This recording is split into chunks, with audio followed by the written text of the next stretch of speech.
And welcome to another edition of the S&D Podcast Show on the Schmuck Sports Network. Steven is here. Dan over there. What's going on tonight? What's up? Dan? It was a good week off, huh, Steve? How's it been going? Yes. Happy 4th of July. Late 4th of July to everybody. Hope everybody was safe and smart. Yeah, sounds like it. Twitter world and Facebook world seems to be that way. God bless America. Unfortunately, I do apologize. I never got to do the video blog. It was just one of those weeks, and I just wasn't able to get to it. For some reason, my computer was acting funny and not letting me do it, so I'm going to fix that issue hopefully sooner rather than later. Anyway, we have a fun-packed show this week. The All Star week is upon us. One more series away teams for are everybody. Teams are basically set. Home Run Derby is set. Well, Home Run Derby is set, so... No, because the American League Cabrera was invited. No, it's Cespedes. You missed that yesterday. Oh, how about that? Yes. How about them apples? Yeah, you were busy yesterday, so I'll give you some slack. Yeah. Okay, so, Cespedes is the final member. We have that. Steve's going to all the events. Lucky him. Yes. We also have Victor Cruz back long-term to 2018. And we're both going to put our light into that. And it's actually a great deal for Giants. So, and Jerry we trust on that. And we're going to talk a little bit hockey. The Islanders made a couple good pickups here and there. Rangers also as well. And just around the league stuff. And, of course, everybody's favorite sport with drama and speculation, the NBA. We have a lot to talk about with them as well. Yes. And Since we missed draft day trades. Yes, and also some Major League Baseball. We'll talk a little Mets and Yankees. That was covered with All Star talk. So right. So why don't we play a little more Division 1.1? This week's song is called "Through It All." So check them out. So let's go play a little. By bit the way, more. before what did you tell me you were the other day? Brian said they're number one in Ireland. Or something like that. That's awesome. All right, someplace overseas, they're like the number one rock band. That's pretty cool. So they'll be going to Ireland soon. So who knows? We should go with them. Yeah, that'd be cool. As long as it's before football season, Brian. Yes. So let's go play a little more of their song, and we'll be right back.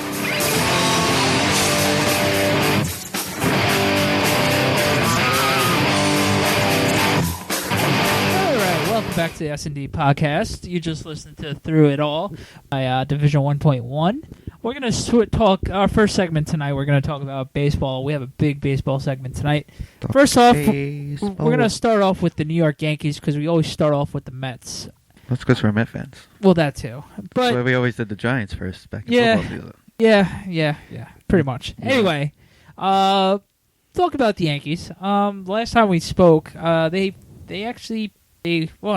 time we spoke, June. Yes, it was June, and they lost they got swept by the Orioles. In Baltimore. Which was kind of crazy. But then they pulled off 6 straight, including a 2 out of 3 against 2 out of 3. I thought, for some reason, it was 4 wins. 4 against Minnesota. Yeah, which, by the way, is a Queen sweep.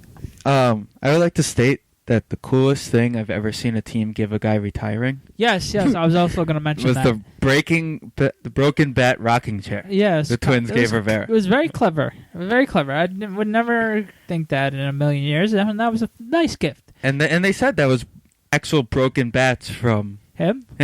Wow, that's really clever. And then unfortunately, the bats, the first 2 games of the Royal Series, just hasn't happened. Yeah, it's funny because the Yankees aren't hitting, but the Mets are hitting. Yeah, and if you look it's completely role reversals right now. We're going to talk about the Mets in a little bit. But right now, it's just all those guys that we've been saying are starting to slow down or slowing down. It's kind of what you expected, though. You didn't expect those guys like Vernon Wells and Travis Hafner to come in. They desperately need Jeter, who's coming back, rumor has it. I saw a Bleacher Report shortly. Either the 12th or 13th he's supposed to play. This Friday, actually. Yeah, the 12th. Yes. So that's great to hear from Yankee fans. They get the captain back. A-Rod's been actually starting to play a little bit better, which it took time for the last couple games. A-Rod? Yeah, A-Rod is probably looking to come back in a week or 2. But he won't be. Why won't he? Dun, dun. Oh, yeah. There's going to be something silly happen. Rumors are all of them are getting suspended after the All-Star break. We shall see. We shall see. But I'm sure there's going to be appeals and everything like that, so you don't really want to say something until it's official. But as of right now, with no suspension coming in sight, A-Rod should be back within a couple weeks. And any A-Rod is better than Jason Nix playing third base every night. Well, that's why a lot of people I've been hearing from, like on sports radio and people I've spoken with, have said they would actually be interested in Michael Young. Yeah. Come trading deadline because that would be not a bad move. Righty bat who can hit in that park, and also you get a third baseman. But he's been a really more of a singles hitter this year, which is kind of surprising playing in Philly. Yeah, but then you don't just get a third baseman on him. You get a first baseman as well. Yes, this is very true. And since Youkilis has been hurt all year, which has been a complete disappointment, it's really sad to see that he's declining, and it's sad to see. Youkilis? Yeah. Well, the best thing was, I don't remember who tweeted it. I think it was the Major League Baseball memes who tweeted it. Maybe he actually did it on purpose, signed with the Yankees. Maybe. So loyal to the Red Sox. Maybe, yeah. I am declining in skills, so might as well go to the evil empire and help my Red Sox win. By the way, the Red Sox have been playing really well. They're holding on to dear life with the first place at the moment, and it's a different. Well, no, they're not really holding on to dear life. They're 3.5 games up. It's really interesting to see how different year makes of how everything happens for a reason, and how Bobby Valentine just didn't make it. I actually heard a Big Papi interview by Buster Olney this week on ESPN. He was smiling again, and Buster was commenting. And he asked him, when did you feel that it was going to be a long season? And Papi last year. You're talking about 2012. Yes. Okay. And Papi was like, honestly, from spring training. Yikes. There was something happened in a spring training drill that Bobby V just lost his lid about, and he lost it on a pro who's been a pro for forever. And it was like, he hasn't done it ever in his career. Why are you wanting him to do that now, kind of thing?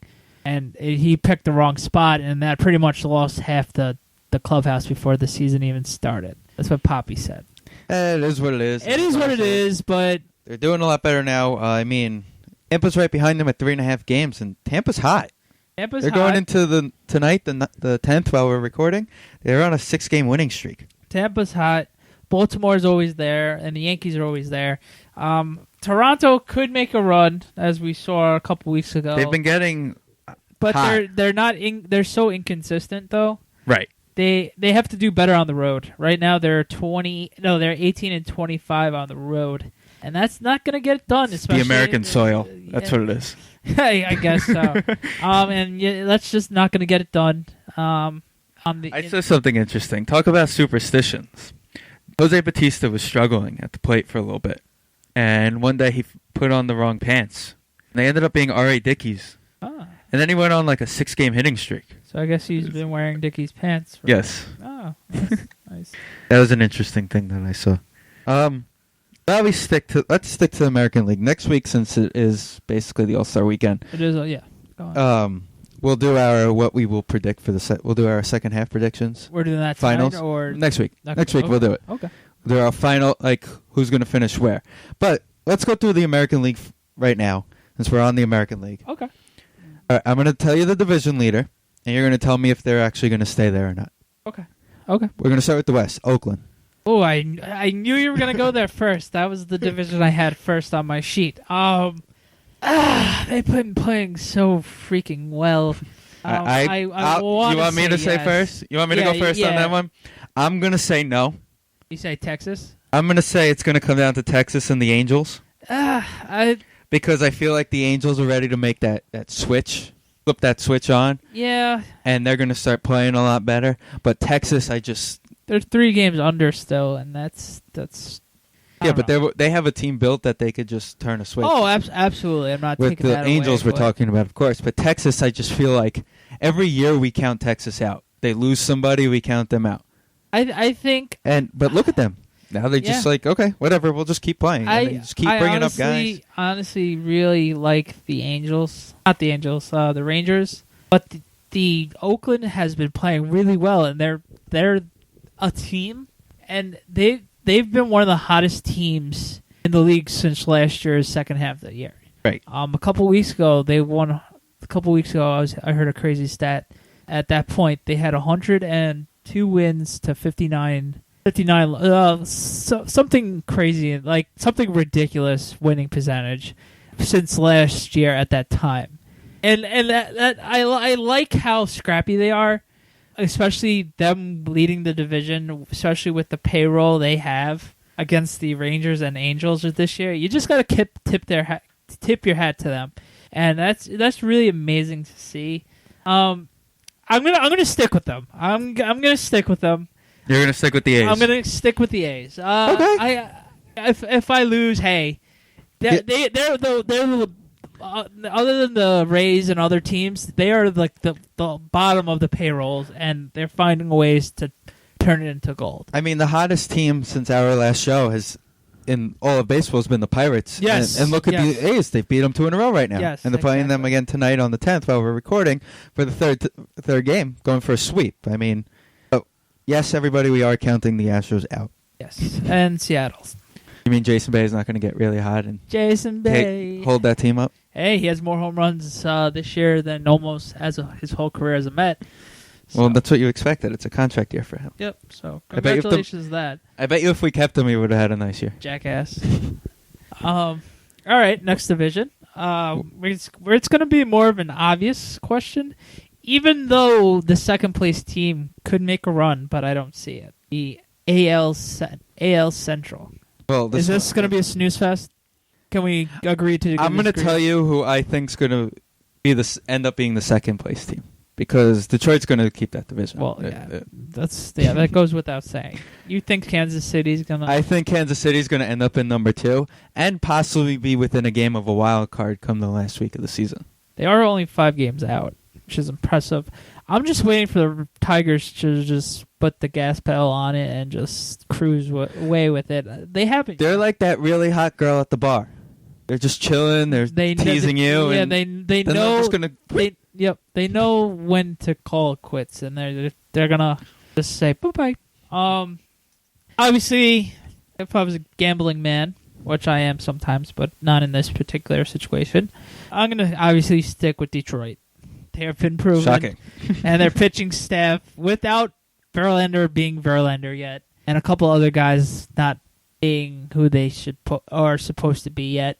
The only problem with the Tigers that scares me is their closing situation. They have a really, really shaky closing situation. Right now, it's Benoit who's closing games. They actually designated. I know this is old news, but they did designate what's his face a few weeks ago. Why am I drawing a blank? Papa Granda. Yes. Valverde. Thank you.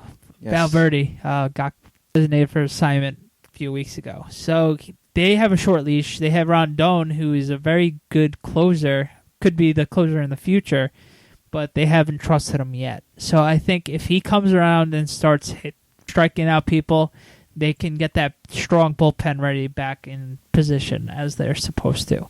But as of right now, Cleveland could make a run at things, but honestly, it's too little. It's going to be a little too much for them to take care of it. The real question them is, can they go out and get a closer for Detroit? What I'm scared of, what I've been hearing, the closer market's been shaky at best. Would you really want to get Papelbon? That's the only closer that's been flirting around with rumors. Well, one of the big rumors has been Papelbon and Jabba. Because the Yankees are thinking long-term past Mo at this point, knowing he's retiring at the end of the year. But if you're a Yankee fan and Papelbon became a Yankee, Papelbon is honestly one of the most overrated players in the league right now. Closers other than Mariano are starting to make that role that they're not supposed to be making as much money as it is right now. Other than Kimbrel. It's becoming a volunteer type of position. He is honestly making too much money. and the Phillies are making too much. The Phillies are paying for it. A desperate team, like a really desperate team, is going to be the only team that is gonna suffer it. Oh, definitely. Can it be Toronto? Detroit? Absolutely. They are in the build win now mentality, obviously, on how good their offense is and solid pitching. But honestly, it's just one of those things. I think Papelbon's one of the most overrated players in the league. Well, one of the names, as a Met fan, which is interesting to keep hearing, is Bobby Parnell. I don't see the Mets trading Bobby Parnell. He's finally having a great year that we've been expecting him to have for the last couple years. Yes. Which is why his name's getting thrown around, because people are seeing him as a closer. I don't see it, especially thinking on how the Mets are finally rebuilding, and they're at those stages of slowly getting out of that rebuilding stage. I feel like he could end up being that guy for the next couple of years. Why would we lose him? Kind of thing. If we were gonna trade him, we were gonna trade him a while ago. That's the way I see it. Yeah, but his value wasn't what it is today. Yeah, exactly. All right, that's that division, and everybody's favorite division, most questionable division, the AL East. I'll take this one. I'll go first on this one. Okay. I think that the Sox are going to fall off. Okay, yeah. And Tampa's going to end up taking the division. Okay. I love Tampa's pitching. It really is a cluster after Boston. Right now, Tampa is 3.5. Baltimore is 5.5. Yankees are 6.5 before day's end today. And that's December 9th. Today's the 9th, right? Today's the 10th. 10th. Sorry. Close enough. Anyway, today's the 10th, and those are the situations right now. I'm gonna have to go Baltimore. I just love Baltimore. I love their everyday lineup. Obviously, Chris Davis is wrecking it this year. He's leading the league in home runs and RBIs. He already has 80 RBIs and 32 home runs, as the last time I checked. And it's funny, I have him in one of my fantasy leagues, and I just wanted to see the projections like how I normally do. He's already over his projections in home runs this year. They projected 31, and he has 32. You know what's my favorite thing about the Orioles? They're scrappy and they're young, and I really like Machado. Machado's getting a double every night. Not even that. I'm talking about the biggest question everybody has for them is their closer spot. Yet Johnson has, despite being 2-7, 44 games, he has 30 saves. Yeah, and that's great to hear. It's he's a good closer, and that just seems. Yeah, he's shaky, but every closer, nobody's Rivera. Yeah, everybody but Mariano Rivera, pretty much. So it's going to be interesting to see. I like the Orioles. I think they are going to be the ones to take it. Of course, Tampa Bay is always there. Tampa Bay is exactly what Oakland is, but a little bit more key players they have in that lineup. People know who's on Tampa. So, it's no disrespect to Boston. It's going to be a cluster, like I said. I just like Baltimore, and they're going to find a way to pull it out with Buck Showalter and how they've been going this season. Fighting Bucks. So, and the Yankees, you can never count out the Yankees. We both know that. Everybody knows that. But as of right now, my gut says Baltimore. Okay. With Boston is they're having a great first half. They're very good. They're entertaining. But their closing situation is in shambles. That's going to cost them towards the end of the year. I could be absolutely wrong, but that's my honest opinion that their closing situation could end pretty poorly. Okay, now let's shift gears a little bit to the National League. Talk a little Metsies. Okay. Obviously, the Mets are not going to win the division this year. This has honestly been the most disappointing division so far this year. The NL East. Well, let's first talk a little Mets. Give everybody a little update on the Mets. The Mets, they just came off a sweep of the San Francisco Giants. They are a really good road team. They're 2 games over 500 on the road. 2 games above 500. They've been they're 10 games under at home. Frustrating Mets, and they could be 10 games out of first place right now. They are 10.5 games out of first place. Well, counting the games, that's why. Okay. That's why I said as of tonight they could be. Anyway, The Mets have been playing well. They're a better road team than home team. Jeremy Hefner is my Met Player of the Week, obviously. Yeah, no question. I'm going to give it to Marlon Byrd. Oh, Marlon Byrd. Okay, yeah, well, he's 1A, 1B. Before we go further, trade deadline's in about 2.5 weeks. Marlon Byrd, trade him? Yes. No. Jeremy Hefner. No, I'm talking Marlon Byrd. Yeah. You're going to trade him? Yes. Yes, I do. You know how I say that Parnell's part of the plan next year? I know Byrd isn't part of the plan, but where do you get that? Who's been the most exciting player on the team this year? No, I agree with you in that standpoint, but honestly, we're not going to have him probably back next year. Which is why you might as well. What are you going to get though out of him? You're going to get a mid-level prospect to a nothing.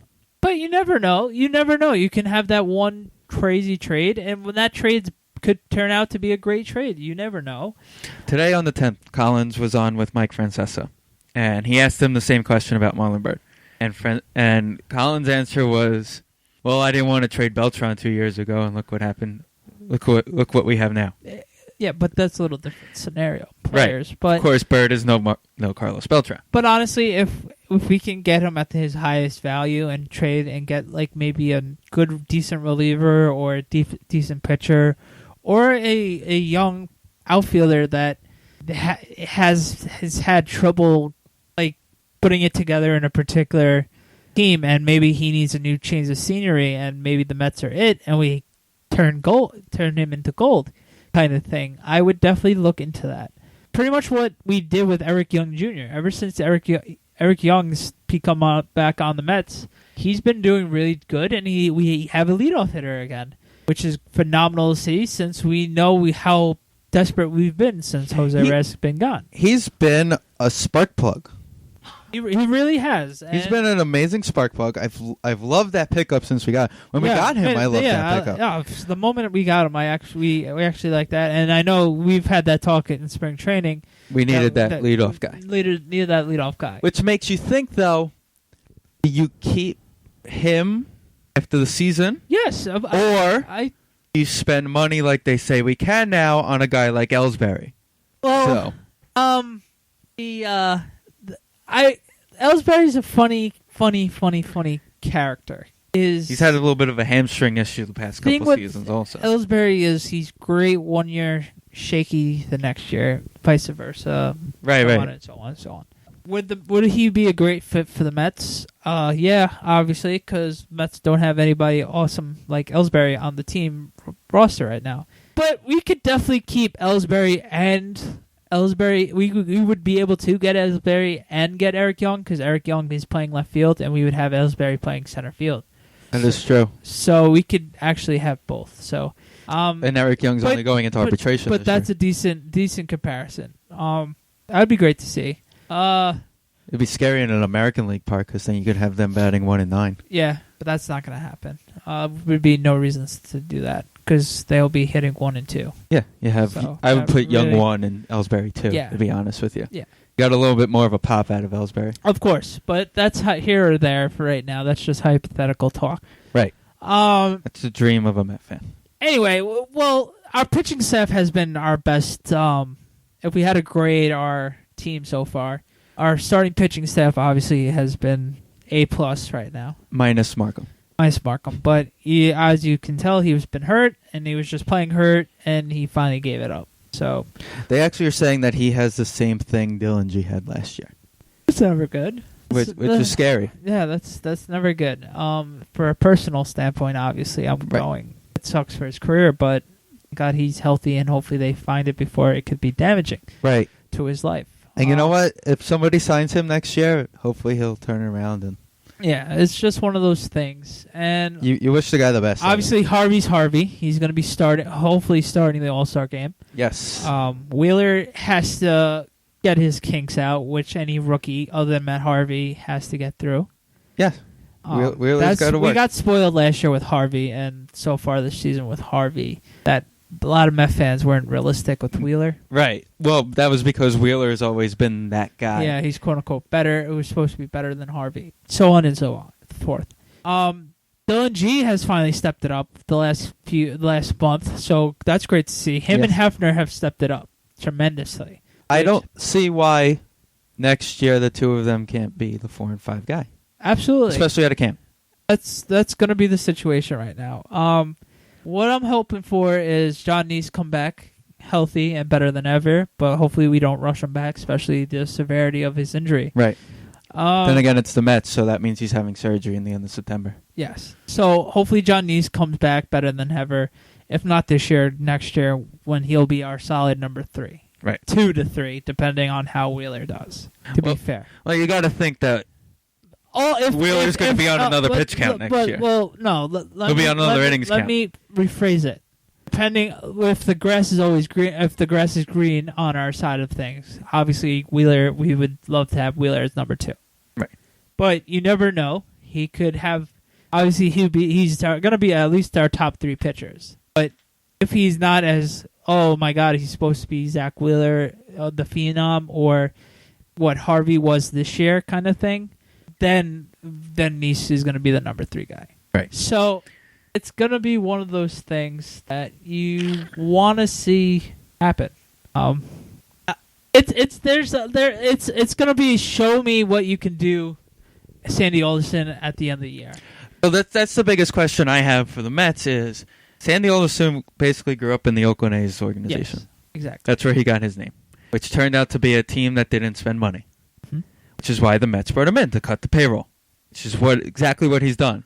Now they're going to hand him lots of money, yes, so they say, and say, here, now make a New York payroll. So it'll be interesting to see what type of team he can build with money. He's done it. Because I heard the best thing is 5 years down the line from now, he may not be the general manager, but we're going to look back and say, thank you. Absolutely. It's going to be like pretty much, as Giant fans, I know a segment early, is what Ernie Accorsi did. When Ernie Accorsi retired, Eli wasn't Eli yet, and everybody's blah, blah, blah, Eli sucks, blah, blah, blah. The minute Eli won the Super Bowl, oh, Ernie Accorsi, what a great move. Thank you, Ernie, blah, blah, blah, blah, blah. Right. And you look back now, and it's like, yeah, Ernie drafted that guy over, got that guy over Rivers. Yeah, that kind of move. So that's how you judge a great general manager. Yeah, you don't judge him right away. You judge him down the line. And as you can see, Sandy's slowly building there. And what we've gotten and what we had to spend for the last couple of years, I'm giving him a pass. But next year is his first real go-around. And next offseason is going to be his first real offseason, being able to spend things and not have to worry about Madoff or anything like that. Right. So, okay, so let's talk National League divisions real quick. Okay. Let's start in the East since we're in the East. The Braves are currently 5.5 games up. Braves 5 games up. I've hated this division. It's a tough division because you never know with the Nationals. Every time they look like they're about to become last year's Nationals, they just decide, forget it. We're just going to start playing terrible baseball. Yeah. It's been very interesting with the Nationals this year, and I just don't like the Braves. I really don't like them. No, it's not because I'm a Met fan kind of thing. Both Upton brothers are not playing well as of late. Well, look at Justin. Didn't even make the All Star team. Yeah, after his start of the year, it's insane how he didn't make the All Star team. He pretty much had to do what he had to do not to make the All Star team, and it's crazy. I don't know what's going on with both of them this year. You kind of had that skeptical thing with BJ because BJ is just a space cadet at times. Something must be going on in the Upton household that no one knows about. Who knows? So, what do you see in that division? I think the Nats are going to find a way to pull it out. They have a young enough team, and they're just going to win off the talent alone, and their pitching is good enough. It's really sad that a couple of the guys just haven't been healthy. I just think at the end of the day, they have a better bullpen. Well, that's kind of silly for me to say because they have Venters and Kimball. Anyway, they subtract my better bullpen. If you think about it, if you look at the Nationals, they have like 4 guys in the bullpen that are all closers. Yeah, they do. But I'm gonna go with the Nats. I just like their younger team a little bit better, and you can't go against Davey Johnson. Yeah, I think the Nats are. They're gonna find a way to wake it up. The Phillies are not gonna. They're gonna fall behind with the Mets and Marlins towards the end of the year. It's a 2-team race for that division. Yeah. All right. So let's go. I'm going to save the Central for last because that's the most fun division right now. Okay. Let's go West. Arizona currently 2.5 games up. This is another division that sucks. I'm sorry. That's why I'm going with that before the good one. Yeah, I don't know. I don't see Arizona keeping it. But they're going to be in the playoffs. Okay, so they're one of the wild cards. Yes, I think no, at the end of the day, I disagree with you. I think at the end of the day, the Dodgers are going to end up just being the better team. Well, on paper, they are the better team. On paper, yes, but I think at the end of the season, they will end up. They're only 2.5 games down right now, the Dodgers. And they're playing each other. They are playing each other. I'm going to go Dodgers right now. Remember, you got a week to really make your decision. No, I know. Right now, I go Dodgers because just Plegue Mania and just the overall team that they have around them. So it's hard not to go with them right now. So I'm going to go Dodgers. I'm definitely going Dodgers also. Okay. So now the most fun division. First of all, congratulations to Homer Bailey for his second no-hitter. Absolutely. Of the Cincinnati Reds. So Cardinals are currently 1.5 games up on the Pittsburgh Pirates. Okay, yep. The Cincinnati's 4.5 games. Basically, it's a 3-team race. A lot of people say all 3 teams are making the playoffs. I agree. You think all 3 are going to make it? At the moment, yes. Because the Reds and Cardinals have too much firepower. I think those are going to be the only 2 teams that make it. Well, yeah, you just mentioned that either the Dodgers or the Diamondbacks are going to make the playoffs. Yeah, that's why I don't think Pittsburgh's at that point I think Pittsburgh is finally going to be able to get over the hump. Make the playoffs? Make the playoffs. I think they're finally going to make the hump. They're going to make the division. It's going to be a wild card. But I think it's going to be them and Cincinnati with the wild card right now. St. Louis is just one of those teams that whatever year, it doesn't matter what year, they're the St. Louis Cardinals, and they're going to find a way to win. I think they're going to keep the division, and they are the best team in the NL at the moment. So I think they're going to be the team to beat in that division. It's going to be the Cardinals and the Reds, and that's it in that division. I want, ever since I went to Pittsburgh 2 years ago at the start. Oh yeah. I'm rooting for Pittsburgh. Yeah, ever since I went to them 2 years ago, that's when they started playing good. Right after I left, so I kind of hope Pittsburgh. 20 years, man. Just being Islander fans, just know that pain. 20 years seems pretty. Sucking for 20 years. Oh man. At least it wasn't that long for the Islanders. Oh my god. But Pittsburgh fans are sticking with it, and that's good to see. So I hope they finally break that slump. Most Pirates fans just want to win 82 games, so yeah, they want to be over 500 at the end of the year, and they'll be happy this year. Yeah. So alrighty, next week is the All Star game, so Dan and I are going to do our home run derby predictions now. All right. First, we'll give the rosters. National League, captained by David Wright, will be David Wright, Carlos Gonzalez of the Rockies, Michael Kadire of the Rockies, who. Before we continue, we might want to go into this. Did you hear about the Pittsburgh radio announcer? Ripping David Wright for taking his friend in the home run derby of Michael Kadire? Over Pedro Alvarez, give it a break. Oh, my God. It's a home run derby. Yeah, he's already going to be at the game. It doesn't matter. It's over. You get over it.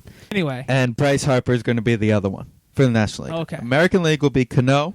Okay. Fielder from the Tigers, Chris Crash Davis, whatever they're calling him this week, from the Orioles, and Yosenis Cespedes from the Athletics. All right, if it's a team aspect, obviously the underdogs are the NL this year. Oh, really? It's like the American League just took steroids. Not steroids. It's just if the NL finds a way to win, it's impressive. If anybody in the NL gets second or third place, that's impressive. Kind of thing this year. I'm going to have to go with Prince Fielder this year. I got made fun of awfully last year. I made a couple bets saying Cano was going to win, and Cano didn't even make it out of the first round. I'm going to go Prince Fielder, obviously. I hope David obviously makes a great showing like he did in 06. But As far as winning it, I think it's going to be Prince Fielder. He's just going to make Pepsi Porch look absolutely Little insane. League Park. This group from the American League could make it look like they're using the softball field for celebrity softball.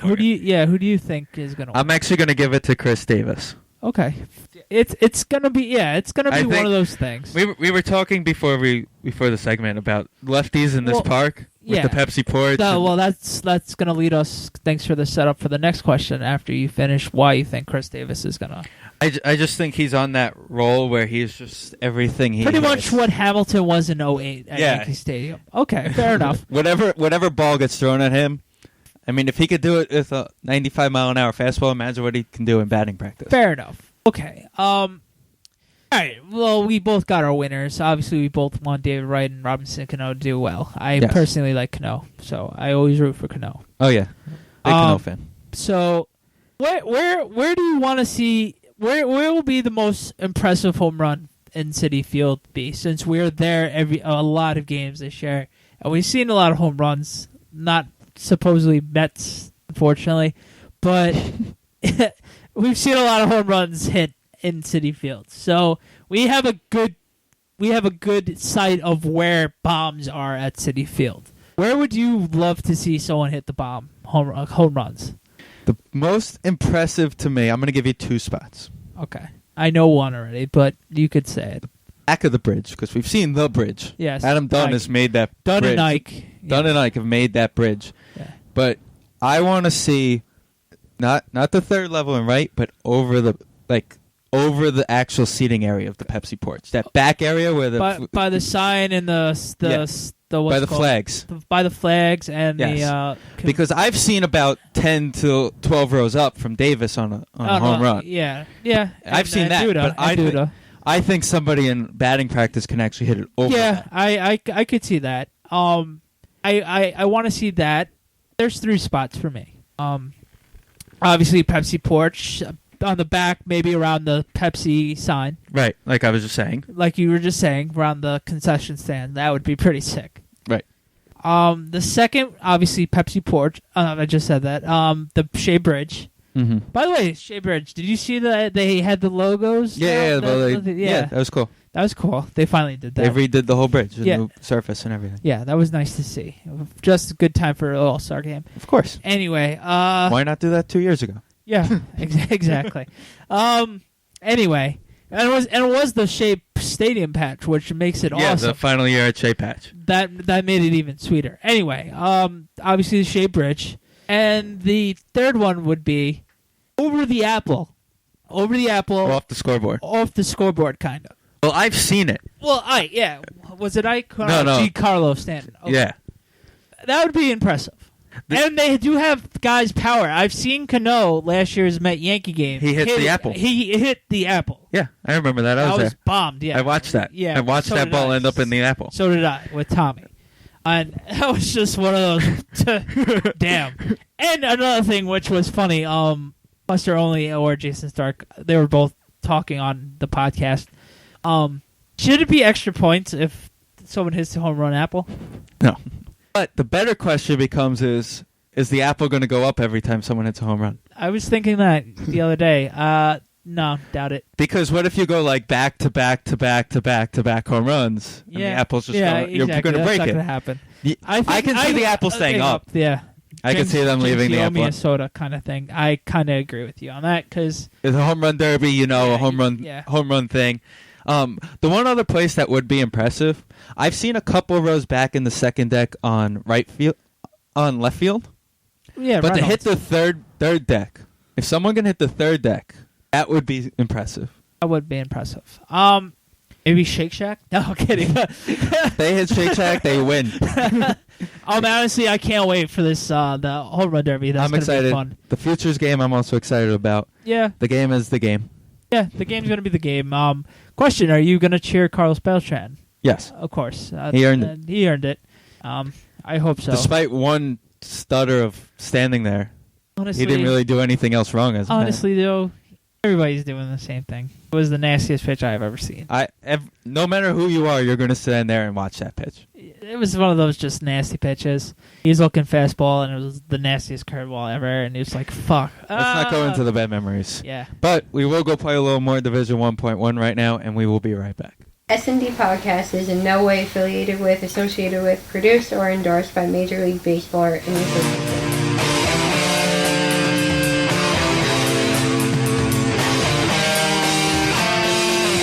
So for our next segment, we apologize for the lack of salsa music.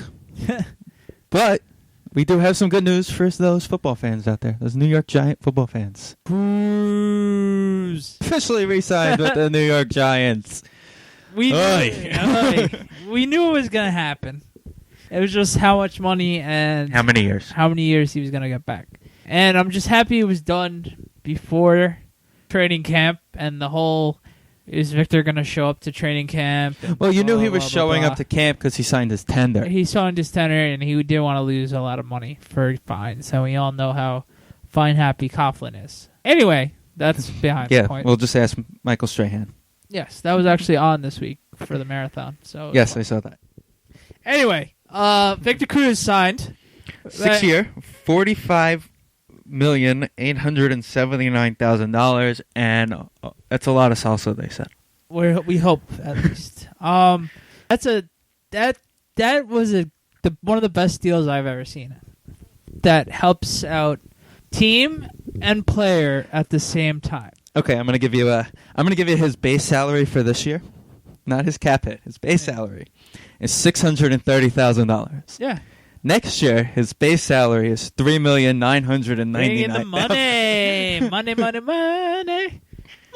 And that doesn't include his Time Warner deal and his Young Whale clothing line. Money. And whatever rock Jay-Z is gonna throw up to him this year, hopefully. Off the field. He's going to throw up the rock a lot this year, hopefully, after Salsa Dancing. Congratulations to Victor. Yes. Earned this contract. Earned it. And he started from the bottom. It's just a great story. It really is. And him being able to do it in front of his hometown is amazing. Granted, he grew up as a Cowboy fan, which is blasphemy. But we forgive him because he won a Super Bowl with us, and he's just awesome. I don't think he likes the Cowboys anymore. No, he doesn't. But it's all forgiven.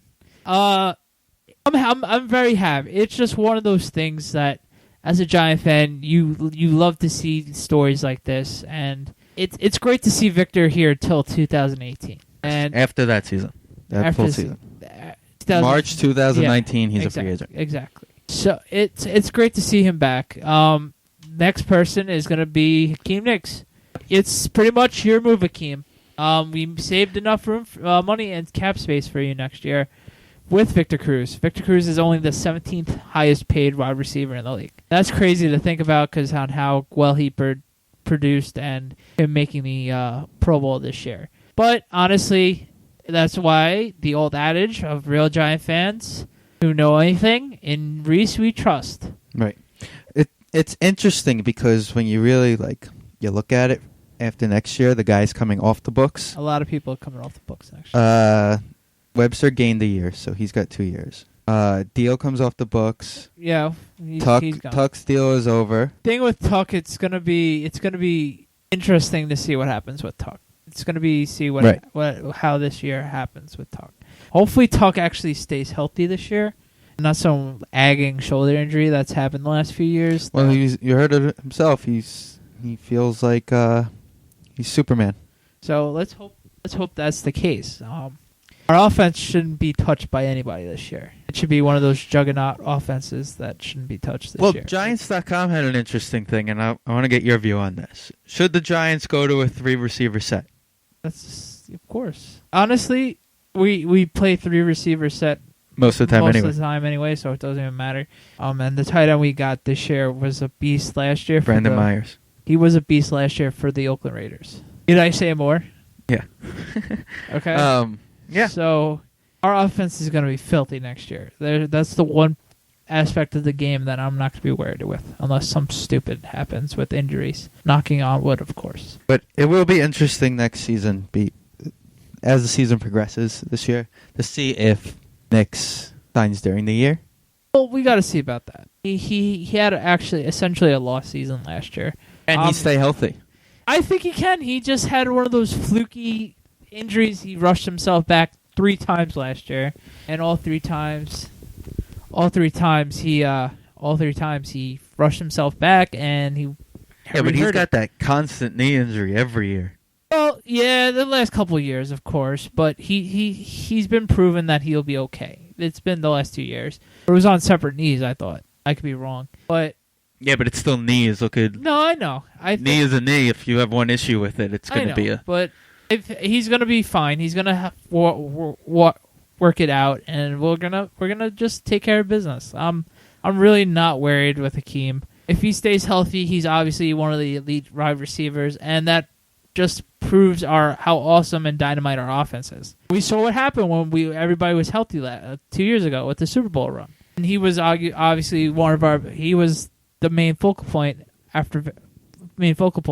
And I honestly think Ruben Randall is better than Mario Manningham, what Mario Manningham was 2 years ago. Mario Manningham is a good player, but sometimes you don't know where Mario's head is going to be. Ruben Randall, he could be a number 1 wide receiver in a few years if he really wants to be. He has the skill and he has the ability to be it. So with him being the number 3, and we actually could put Victor in the slot, and have Randall and Nix and the wideouts, and have Victor in the slot every now and then, it's going to be really dangerous next year to see what happens. And I'm excited to see what happens. But we're not going to get into next year, because in about a month from now we will have our NFL preview. We are currently working on bringing in some guests, do some fun things with that, like we did with the Major League Baseball preview. So that's going to be all for the football for this week. Training camp starts in about 2 weeks, so can't wait. And in about 4 weeks, we'll start talking a little training camp as well. Mm-hmm. Preview preseason local games only. Don't do it around the league, because who cares? Yes. Talk about guys, those deep guys that nobody talks about that we want to see type thing. Yeah. During training camp. So let's go play a little more Division 1.1, and we'll be right back. SNDPODCAST is in no way affiliated with, associated with, produced, or endorsed by the National Football League or any of its affiliates.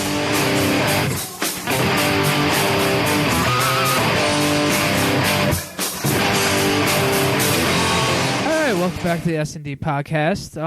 It's been a crazy couple of weeks for the NBA. Where do I start? New York basketball next season is going to be even more awesome than what it was this year. You want to start off with the Brooklyn Nets on what they did draft night? What is this, Family Guy? Yep. Middle and bread. Well, they won with the draft because the player they got, I forgot what his name was, but the first thing he did the next day apparently was tweet out that it's awesome to have a Power Ranger as a mascot. I didn't know that. That's pretty cool. As you know, the Brooklyn Knight is their mascot. If you haven't been able to go to a Brooklyn Net game. I was about to say Cyclones. Close enough. Yes, close enough. Anyway. Both play with the ball. Let's just stop just beating around the bush. The Nets got 2 players I don't like. But it's a great trade for them. I remember back in 2010 when Paul Pierce tweeted out, I think it was our buddy Keith from Schmuck Sports. Yeah, I will never... I will officially retire a Celtic. Fail. That's not his fault. The Celtics just want to rebuild. And they got 3 draft picks. And the rest are solid, serviceable NBA players, but no one worthy for being ever be traded with Paul Pierce and Kevin Garnett and Jason Terry. So, congratulations to the Brooklyn Nets on getting 2 declining players. It's going to be great for the next year, maybe the year after. But after that, it's just going to be one of those trades of hopefully they are serviceable and not hurt all the time. Well, the most upsetting part of the trade, of course, for Net fans was the fact that Chris Humphries was part of the deal. Yes. So. No more Chris Humphries on the Nets. I apologize. No more Mr. Kardashian jokes anymore. Anyway, it's a great trade for them. It's definitely gonna spike the already budding rivalry that between the Knicks and Nets next year, considering they already just had instant juice with Carmelo Anthony and Kevin Garnett, and how much Knicks fans don't like Paul Pierce. Paul Pierce and Kevin Garnett, not Melo. Oh yeah, Melo and Honey Nut Cheerios. There's going to be a lot of Honey Nut Cheerio sales. Okay, I was going to say, I was like brain farted. Yeah. So anyway, and Paul Pierce just loves to beat the Knicks, as we all know as Knicks fans. Oh, really? So it's going to be interesting to see how the Nets and Knicks respond next year. It's going to be fun. Even the first 4 games this year was really fun. I hope to see more games towards the end of the year. The NBA did a very poor job of ending it in January, opposed to having a couple more key games in the end of the year. Nets are already a solid team, as we all know. They made the playoffs. Unfortunately, lost in 7 in the first round. They can maybe contend of getting out of the first round next year. It's not impossible to think that, but it really depends on how Jason Kidd and Lawrence Frank molds this team.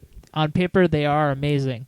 And they could be a top 3 team in the better conference. Question becomes, if they go on a 5-game losing streak, how many more losses will it take for Darren Williams to cry about it and have Jason Kidd fired? It's going to be interesting to see, and how delicate it's going to happen next year. The first losing streak happens, because it's a long season. You're going to get your awesome winning streaks and your crappy losing streaks, and it's going to be interesting how the Nets are going to handle it the first time.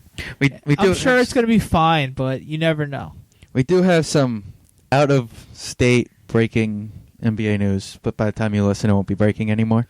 Yeah, Bynum. Andrew Bynum has officially decided to sign a deal with the Cavaliers. It's $6 million.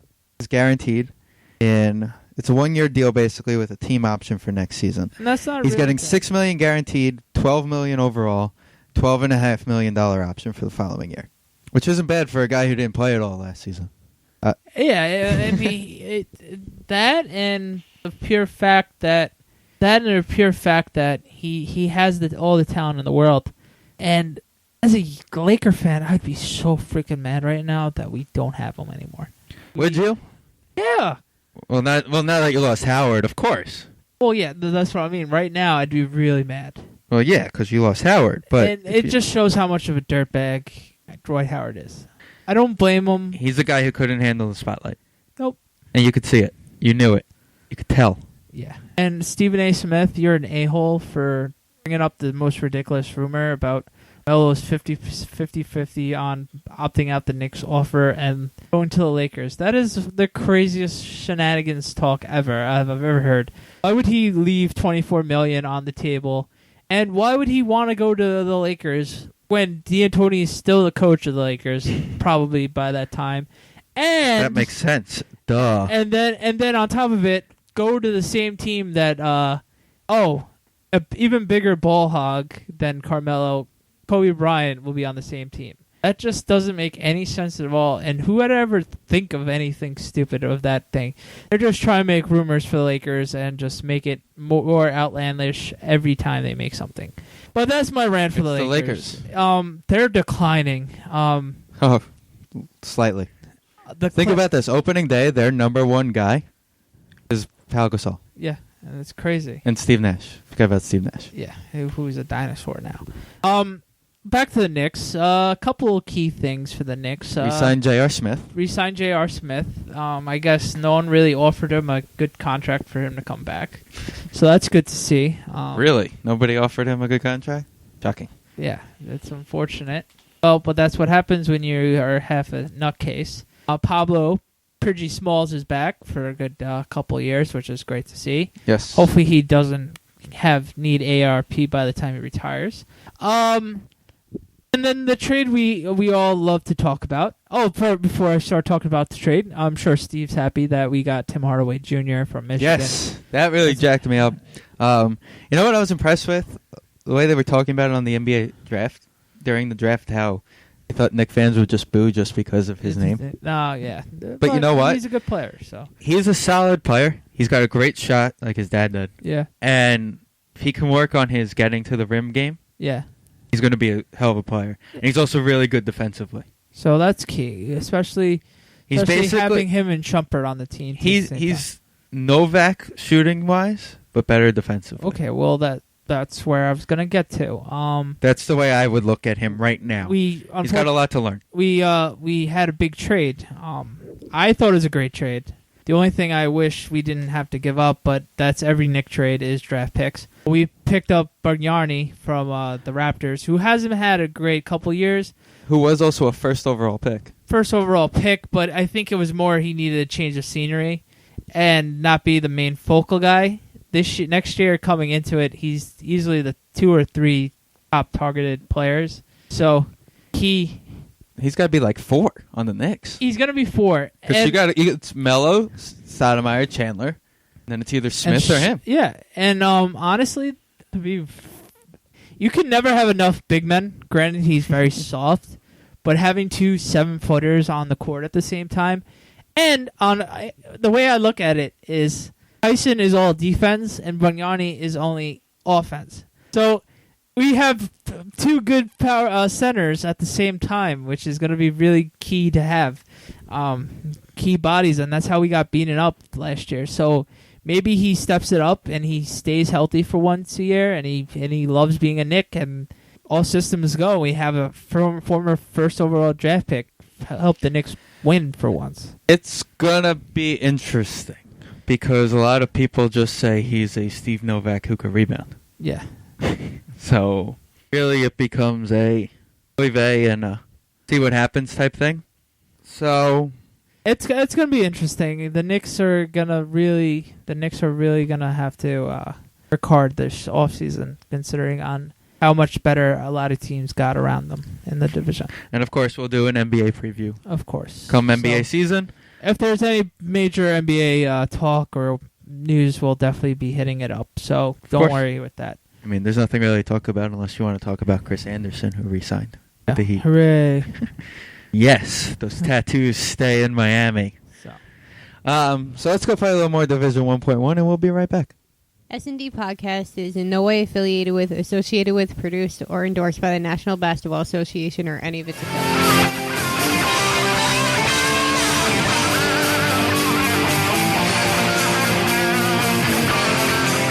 Welcome back to the S&D Podcast Show on the Schmuck Sports Network. Once again, that was Division 1.1 with Through It All, this week's song. We're going to talk a little NHL free agency, which has been kind of quiet. It's been kind of quiet, but the Rangers and Islanders and Devils actually all been making noise. The Islanders basically re-signed Nabokov because what happened was they called Ray Emery. He said, I have a contract. They went back to Nabokov. Okay. Which I expected. Which we like. Kevin Poulin also signed his tender. Which I like. And if you didn't see me on Eyes on Isles Facebook status the other day, they asked, I'm sure it was Andy. I could be wrong, but I'm 99.9% sure it was Andy who put the question out and asked, with Poulin re-signing, what do you think of the move? And I honestly said, it's honestly going to be a great move for another year for Poulin to learn. What is he, 20 still? Yeah. He's 20. He's going to be 21. 23. He's 23. All right. He's still young. Signed when he was 20. Okay. He's still very young. And this year was just one of those wacky years that Nabokov was able to play every game, because there was only 40-something games. Next year is going to be going back to the 82-game schedule. And obviously, Nabokov's not playing 82 games next year. Right.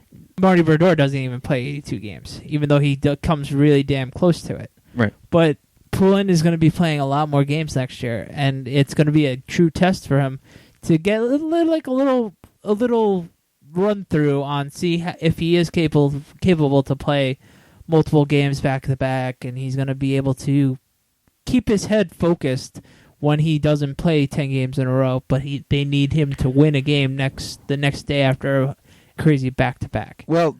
So it's going to be interesting to see how he carries himself next year. I'm sure he's going to be coming into a battle for the backup goalie next year with him and Nielsen. So that's going to be interesting to see. Like I was talking with my friend Brian Rosen, the key with Poulin is when he plays, he plays well. Exactly. But the key is that the Islanders haven't given him that chance to play consistently. That's where I was trying to get. When he's in the pro league, he's either played consistently and then got hurt, yeah, or he's played and then sat on the bench for a month. Yeah. So it's going to be interesting to see when he gets to actually play to see what type of goalie he is. I think in the long run, they're going to stay on the schedule with him. Yeah. And he's going to end up being the one. Yeah. I did like the Richard move. Yeah. Signing. But my number one move, of course, was the Nino Niederreiter. Getting traded for Cal Clutterbuck. Basically, you said... That's an awesome name, by the way. And he has a pretty sweet mustache. Basically, you brought in a guy who's going to play 15 minutes a game. And bang the body everywhere. The last 5 years, the Islanders now have the top 2 guys in hits. Yeah. That's nice to hear. So, we're not going to be a team you want to screw around with. No, especially not with One Punch Martin.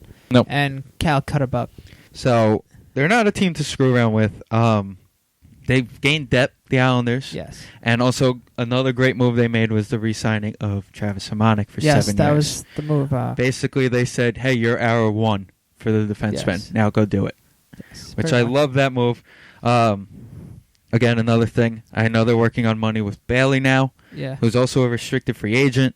Next year is going to be a lot of fun for the Island, I think. Yeah. It's got a chance of turning out to be a lot of fun for the team.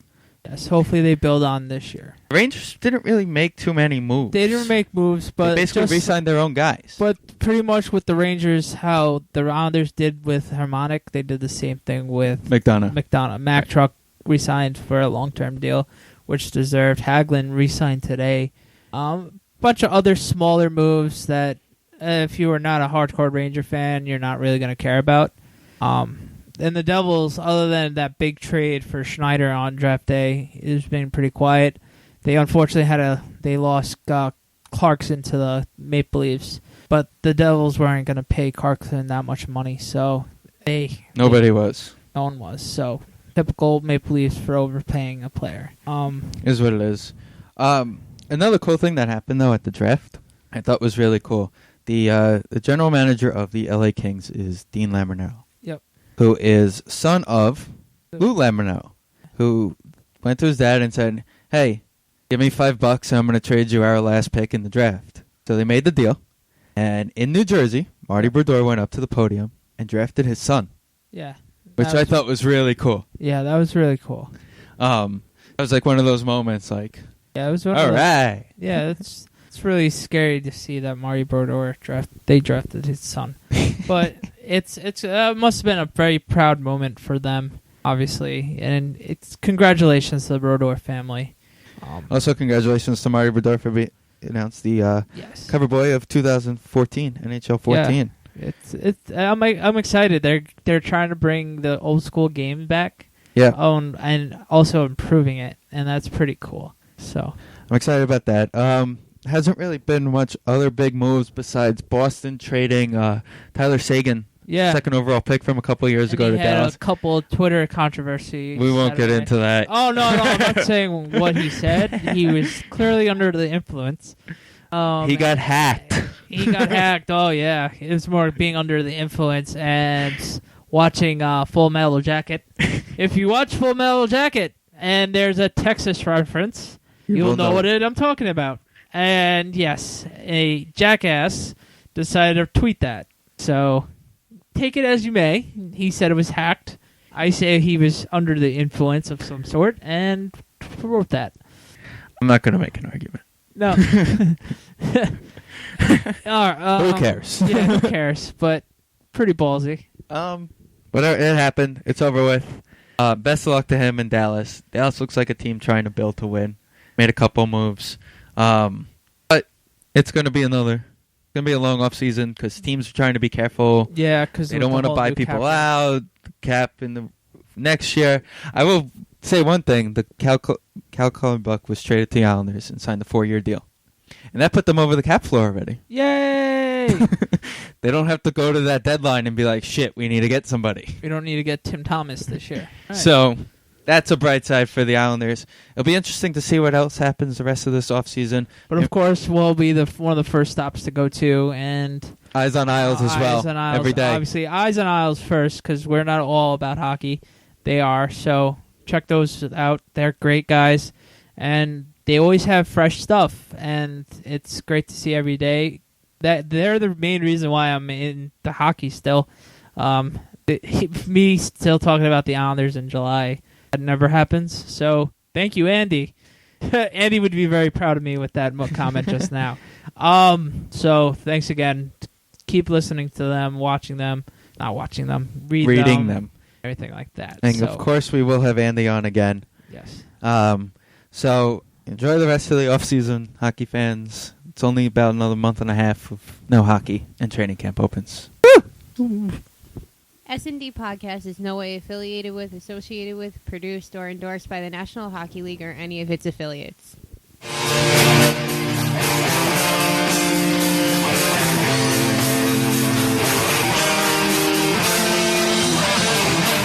And welcome back to the S&D Podcast Show on the Schmuck Sports Network. Once again, that was Division 1.1 with Through It All this week. Make sure to check them out on Facebook, Twitter.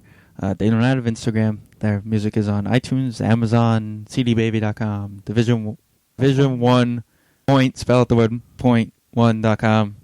I think I got it all. Yeah, they're currently number 1 in Ireland. So if the Irish liking it in Ireland, why aren't you? Yeah. So step your game up, America. Goddamn Americans. Anyway, keep listening to them, obviously. And thank you for their continuous support of letting us play their music every week. Yes, we are still in talks closer to football season. We're going to try and get them on with us. If we get them together and us together. Also, football season's around the corner, so keep starting. The Schmuck Sports guys are definitely going to be starting writing daily articles about football and training camp. Yes. Everything else, and it's going to be refreshing. So, I know Keith had an interesting article about the UFC fight last weekend. Yes. Shout out to Chris Weidman, Long Island boy. Yes. For his victory. So those boys are going to definitely have a bunch of articles ready to go for training camp and everything like that. So keep an eye out for them. Otherwise, another great show tonight, Steve. Yes. Also, don't forget EyesOnIsles.com. Yes. As always, Eyes on Isles. Twitter, Facebook, also with them. Yep. Andy, follow him directly if you want to. He's a great guy. He'll answer your text messages, tweets, and everything like that. So. He's just a fun guy to talk to. Not just about sports. You can talk to him about anything. He's a fun person. I had a good time tonight. Great time tonight. Victor Cruz is back, so all right in Giants land until the training camp. The Mets swept the Giants. The San Francisco baseball Giants. Yes, Wheeler with his best performance of his Major League Baseball. So far, small sample of Major League Baseball career. Before we leave, Harvey starting? Yes or no? Yes. Okay. You got him. Yep. You're at the point. You set it up so he can. No, of course. Because he's got a quote unquote blister. Yep. He definitely doesn't have one. I didn't get to ask you this before, but did you hear about them babying him the rest of the season? They already had the talk? Yeah, but that's not going to happen. They already said it. Collins and him already had the discussion. If he goes, Francesa said to Collins, he goes, Harvey has a start where he pitches 9 innings and 10 strikeouts. What's his next start going to be like? And Collins said 5 innings. Okay. Basically, it's going to be if you have a 7+ inning outing, the next one you're only going 5. Okay. They're trying to keep him in the 210 range for the season. Fair enough. But stretch him out long enough where he'll pitch late into September. Okay. That's fair enough. So it'll be interesting to see what they do. Him and Wheeler. Also, I know they're trying I know Wheeler's definitely going to be on. He's got like a 185, I think they said it was. 180, 185 innings. Okay. I don't know if that's combination. I'm going to be more mad about Harvey because he's done it last year. He's proven that he can do it. Right, but if we're in it, because like Tommy said to us, stranger things have happened. No, yeah, stranger things have happened, but I'm not. Let's stop with that crazy talk right now. Still 10 out of the wild card. 9. Okay. Whatever. Anyway, we're still far away from the wild card, and a lot of things have to happen right, and a lot of teams have to suck, so it ain't gonna happen. Just one of those things. Anyway, continue listening to us. Check us out, Facebook, everything. Thanks again for listening, and let's go Knicks, Nets, Giants, Knicks, Rangers, Islanders, National League, because we want World Series. At Citi Field. At Citi Field. That ain't happening. Stranger things have happened, Dan. Stranger things have happened. Have a good night, everybody. Good night. See you next week.